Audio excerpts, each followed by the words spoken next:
Dr. Chloe Carmichael, and I'm really glad to talk to you. Thank you so much for joining me today. Thanks, Livy. I'm glad to be with you too. Thanks.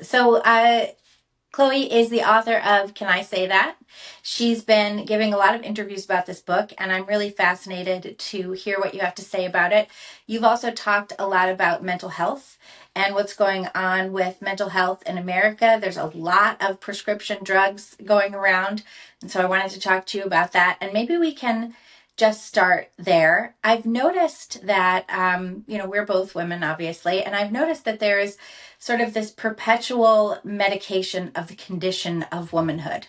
We start out as kids and we talk, you always hear about what's going on with menstrual cycles, and then there's birth control. There's all of these drugs that they push on women, the SSRIs, and then you come up against pregnancy, and there's drugs that are associated with pregnancy, and there's all of the stuff you're supposed to do and not do, and then eventually you hit menopause, and there's a whole new host of drugs that women have to contend with. And, so from fertility to mood to motherhood, aging and hormones, what are women facing, and what is the condition of womanhood in this country? Can you just exist without drugs? What are we supposed to do?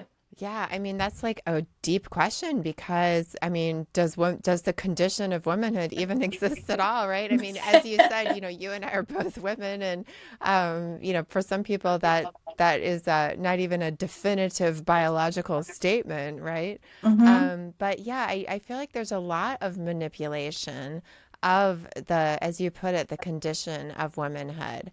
And I mean, like on the early side, as you said, it's like I feel like we're getting steered very heavily into birth control, right? It was like, Mm-hmm. oh, well, it'll clear up your skin. It'll, you should just be on it, right? I think like a very young age, teenagers, girls are getting encouraged to be on it without any discussion of the fact that it can actually have ongoing effects, on your mood as well as even just your ability to discern and differentiate between different types of men. Like, have you seen some of these studies where like women go off of birth control and then they're attracted even, to different types of men?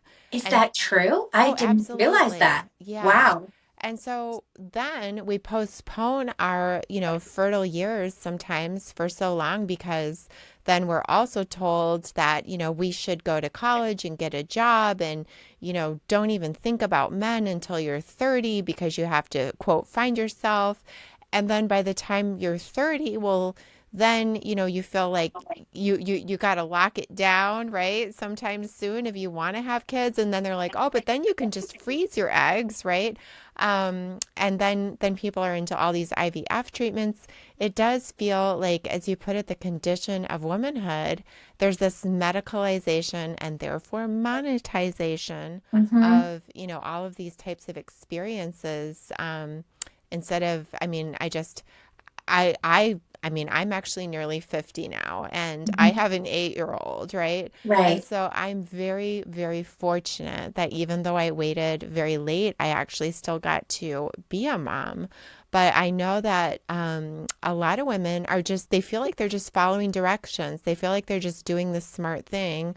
And then, life goes by and then it's too late. And as you said, whether it be as well, SSRIs, and even as a clinical psychologist, when I was in school, we were told like, oh, SSRIs plus cognitive behavioral therapy is like, the gold standard of, the best results. And then now we're finding out that many times the SSRIs do practically nothing in some cases.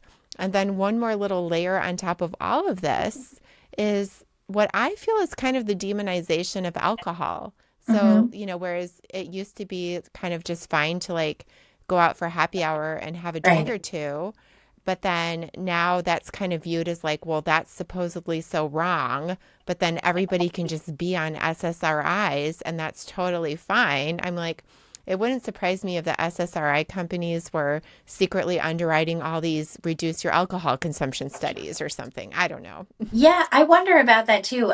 Because when you think about it and you look into, human history, there were a lot of places in Europe where pretty much they just drank alcohol. You know, they'd drink mead, they'd drink beer. Winston Churchill famously was drinking beer with breakfast. The water wasn't safe, so people, you know, drank other things all the time. In France, a friend of mine was telling me years ago that when she was pregnant with her daughter in France, the doctor said, just 2 glasses of wine with lunch, you know? And so it's like, oh, with lunch, even, okay, you know? So there's so many different views about that. And then once you stigmatize something, if you're saying, hey, you know, for example, alcohol is terrible, then you have people saying, well, I've already had one drink. I'm a horrible person. Now let me just have seven. You know, what difference does it make?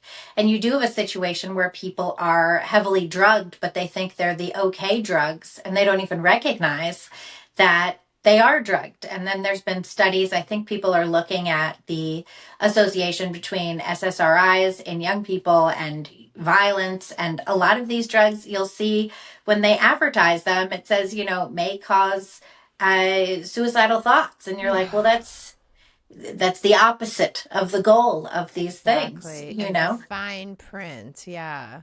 Or it's Yeah. just kind of like flattening or numbing them out to the point where, maybe they're not quite so bothered by stuff, but Hmm. the healthy function, and this is my first book, Nervous Energy, the healthy function of anxiety is to stimulate preparation behaviors. So, if people are irritable or anxious or whatever, just taking pills to mask that can almost make things worse because Hmm. it's like stopping yourself from hearing a fire alarm. It might make you more Right. comfortable in the moment, but it's not truly empowering. And now, for some people, I have to say, of course, I have friends that are on SSRIs that swear by them, but I do think just a closer look at the broad brush strokes with which they are often prescribed. I do think that a good look is in order.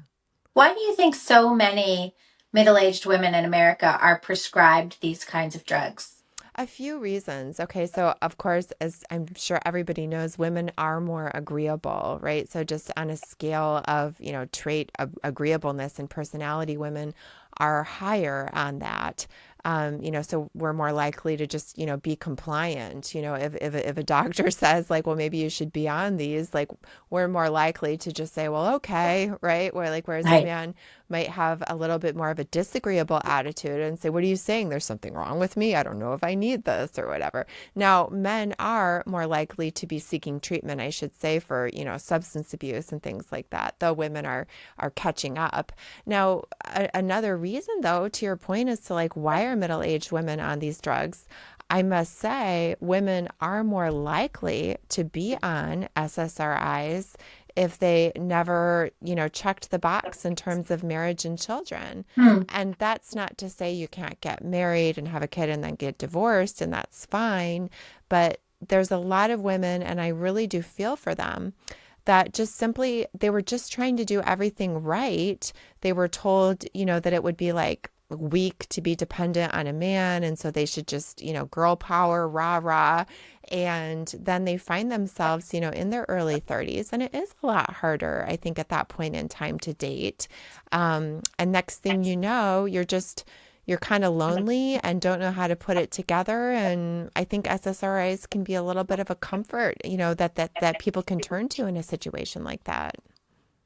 Yeah, that's really interesting. I've been thinking about that in terms of I have a child. He's 15. You know, so I'm looking at his life. I don't know if you find this, but when you have a child, suddenly it's like you can see much further into the future. You can imagine much further into the future than you could, because at a certain point in life, you're going to have more life behind you. You're going to have more memories than you are going to have, you know, future aspirations. But if you have children, you can have aspirations, you know, 1,000 years from now. You can imagine what their Wow. children and their children's children will be like, right? So I think to a certain extent, having children really keeps you young because it keeps you in touch with the future, where otherwise you can just really um, start to remember, you know, all of the great future you have behind you instead of what's ahead of you. But I look at his life and the difficulty that young people seem to have coming together and forming relationships and communicating, and I wonder about the lessons that we're teaching young people. You mentioned that in a lot of cases, women are told, and women follow along, right? We try to do everything right. Like you said, that's something my mom used to say to me all the time: do everything right. It really resonates with me. But you look at these relationships, and you think women are told, go to college, find a career, go to grad school, live on your own, don't be dependent on a man, make all your own money, arrive fully formed somehow in your 30s, ready to have a relationship with someone else who is presumably fully formed. You didn't grow together. Now you have to come together and break walls down, as opposed to, building together a life that you want. How do we, and should we, be changing that narrative for young people and saying instead, when you fall in love and you're a teenager, think about if this is a person you want to spend the rest of your life with. See if you can grow with this person. Does it make sense to tell people that they can pursue an education and find out who they are with someone else? You know? Yeah, yeah, totally they can. That's an amazing thing you said though too about just, children and, seeing into the future, and it does give us a sense of something bigger than ourselves. But, for young people to try to have relationships now, right? As you said, it's so hard. I mean, in the first place, I think the girls feel like shameful about it if they're attracted to, say, a traditionally masculine man, right? Even though it's like totally normal, it's in their biology. It's a wonderful thing. And then the guys, it's really hard for them to just, be a guy because, oh, they're toxically masculine. Oh, you're a cis white hetero male.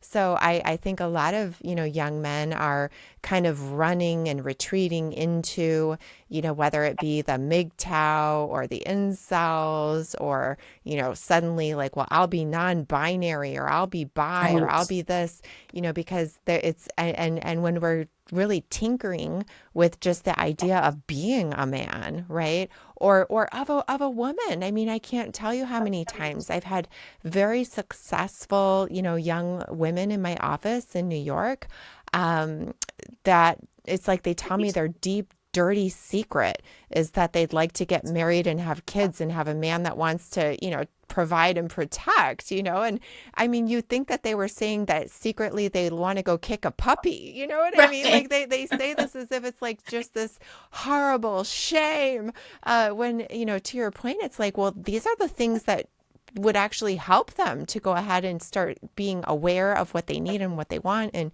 just seeking out the very type of relationship that has perpetuated society for thousands of years, Right. and we're telling them that it's wrong and that they're wrong for wanting it. So that's kind of part of the point of my book in some ways of, can I say that? Yes, you can. And in fact, we think better and we do emotional regulation better, and we form deeper, more fulfilling relationships when we just go ahead and say it, even if other people don't agree or whatever. It's so much better to just be authentic. Yeah, I agree with you. And you've talked about this, how free speech is a right leaning issue, right? And you've talked about this a bit. Free speech has, I think you were talking about this on Jack's show, on Jack Posobiec's show, how free speech is now essentially a conservative issue. And this used to be a liberal issue. It used to be, I mean, I remember sort of an odd memory, but I remember an episode of Murder, She Wrote that I was watching in reruns, where the main character, Jessica Fletcher, is at a book event in New York, and she's of course this author, and she's like, they have this whole thing about how important free speech is and to stick up for people's right to speak even if you disagree with them. And this was a pretty straight, pretty straight centrist show that everybody watched. And this was a pretty normal view that people had, that you could dislike someone's views, but you would defend their right to say them. And we seem to be at a place now where, for the past, I would say maybe about a decade at least, we've had the left saying, if you say that, you are all kinds of evil person. You have to be kicked out of your job, and you don't get to have friends, and you don't get to have a career, and everything about you is bad. And so we should shun you from society. And then that, of course, is not a propensity that is partisan at all. And we see that sometimes emerging on the right as well, where people are saying, you know, you can't talk to this person, or you can't platform these kind of views, or you can't say this kind of thing. Everybody seems to be prone, no matter what their political views, to demanding purity tests of the people that they are aligned with on one or another thing. I don't think that's a particularly healthy place to be. I'm interested in your view on that, how we can, is it possible even to get back to a place where we do have that centrist view on free speech? Yeah, totally. And just to clarify, what I had said is that free speech seems to be politically coded as a right-wing Okay. issue. Interesting. Okay. So for whatever reason, right now it's just coded that way. That if you were to say like, "Oh, I'm really into free speech," people would assume that you're a conservative. Right. Whereas in the past, as you said, like the Murder She Wrote, the mainstream TV, it was more of a liberal-leaning issue. And it was the conservatives that were actually trying to censor rap music lyrics and things like that, Right. right? But so But was Tipper Gore with the she had this whole initiative when she was the second lady in the Clinton administration. She was the one who got the parental advisory explicit lyrics, I think, on the exactly, records. Yeah. exactly. That's a good point. But yeah, I do think that we can get back to the centrist view. My hope is that there's almost like a cancel culture fatigue now on both sides of the aisle. And so part one of the book is just all about the cognitive and emotional benefits of speaking, your authentic beliefs. It helps you to think more clearly and emotionally regulate and have deeper relationships and all these great things. But then part two is practical tools of how to do that. So, to your point, yes, I totally believe that people can do that.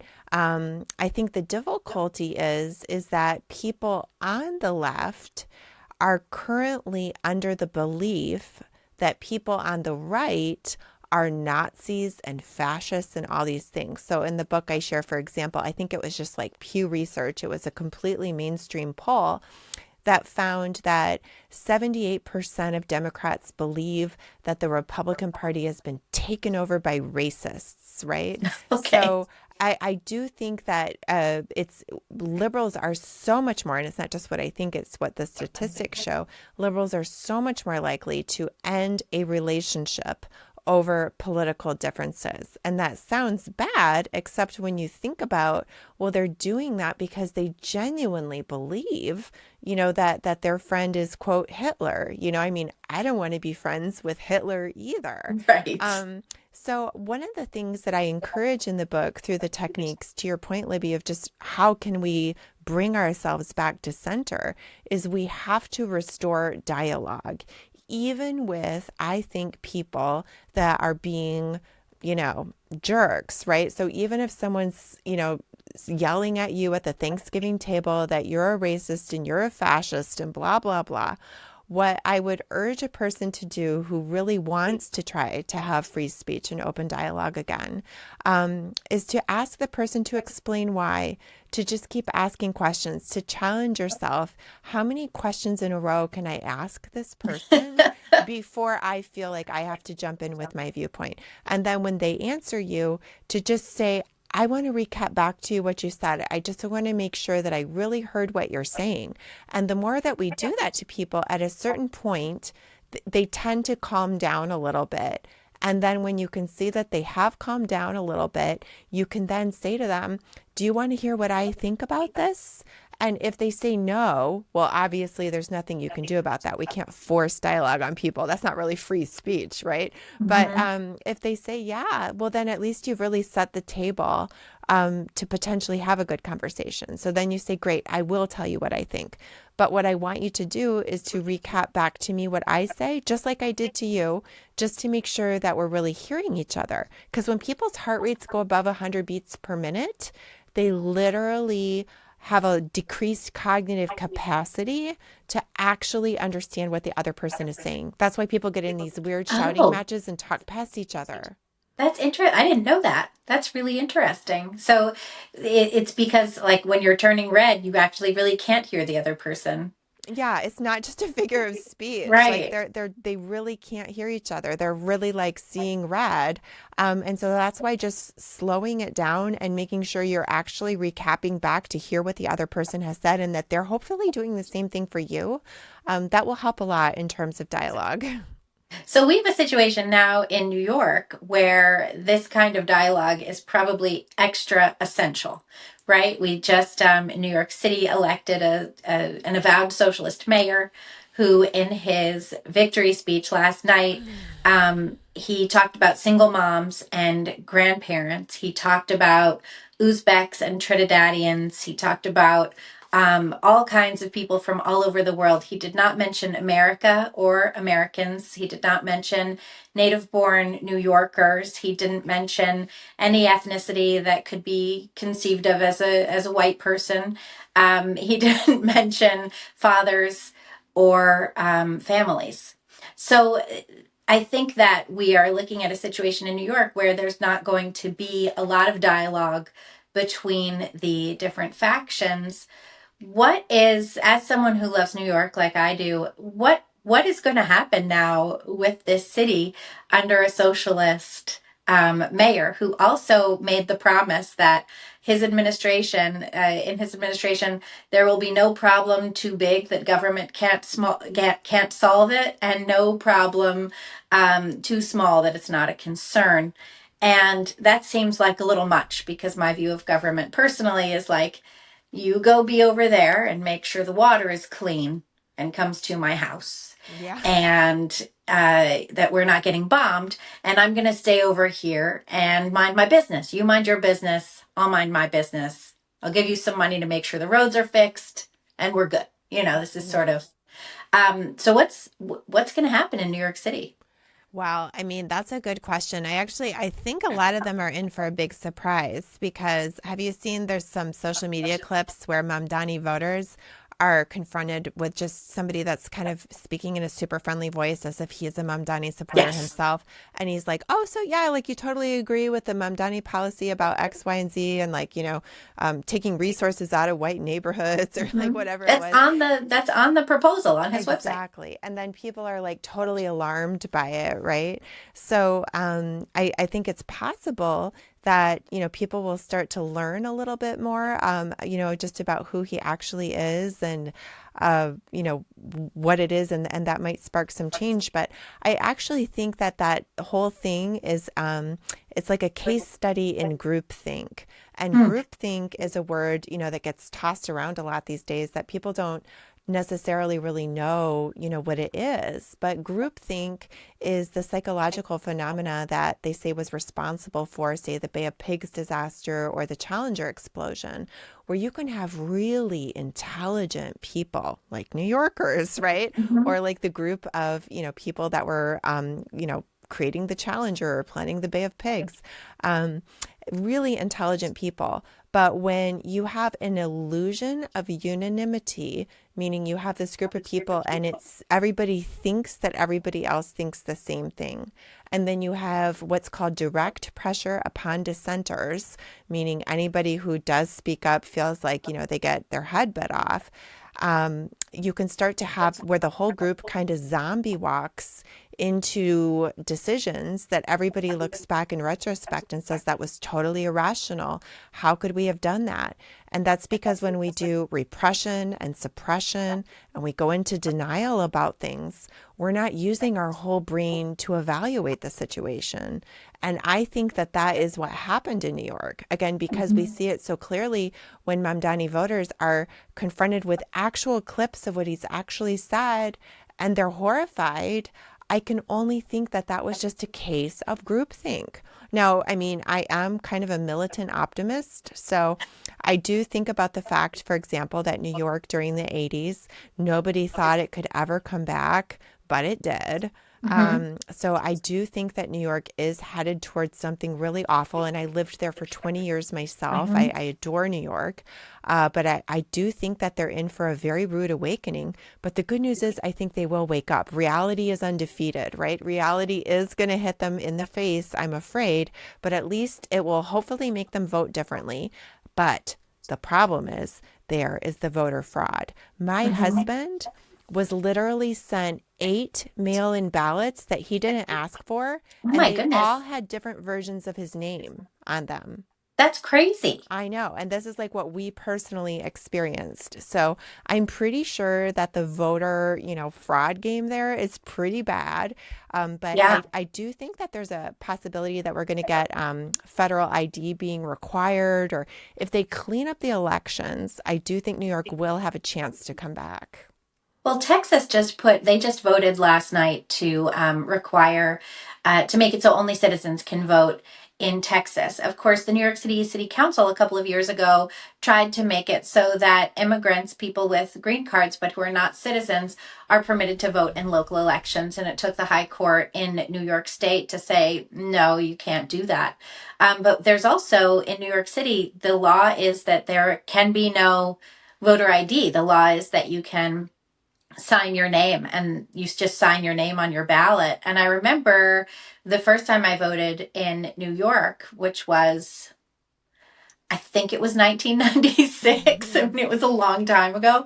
The first time I voted in New York, I thought about that and I thought about my great grandparents who were Sicilian and could not read or write. Um, and so I thought about how they could sign their ballot with an X. And I thought that's a good thing because they still were able to vote. They became citizens and they were still able to vote.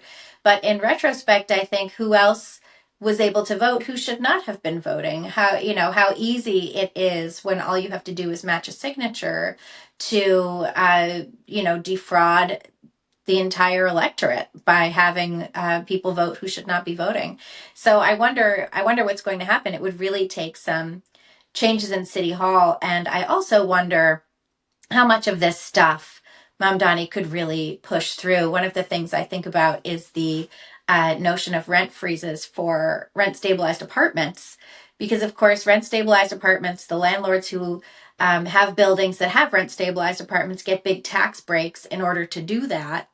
And then the tenant landlord tenant board votes on what increase it could be every year, and you can only get your rent only increases once a year, once every 2 years, depending on what kind of lease you sign. But I wonder if city council will let this stuff go through, if there'll be a rubber stamp for Mamdani, or if he's going to face some kind of opposition.